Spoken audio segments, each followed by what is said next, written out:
আমাদের দেহের মধ্যে ঈমান রয়েছে, যতক্ষণ পর্যন্ত আমাদের হৃদয়ের মধ্যে আল্লাহ এবং তার দিনের জিম্মাদারি আঁকড়ে ধরবো, ততদিন পর্যন্ত আমার এই জমিন হিন্দুত্ববাদের হাতে আমরা ছেড়ে দিব না ইনশাআল্লাহ।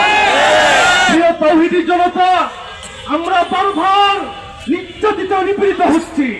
আমরা বারবার দেখতে পাচ্ছি আমাদের বোন মহিলা দেশের ছাত্রীকে প্রেমের ফাঁদে ফেলে হিন্দুত্ববাদীরা দর্শন করে যাচ্ছে। আজ অব্দি পর্যন্ত আমরা ইনসাফ পাওয়ার বিচার পাই নাই। কোর্ট কাছারিগুলোতে আমাদের বিচার গ্রহণ করা হচ্ছে না।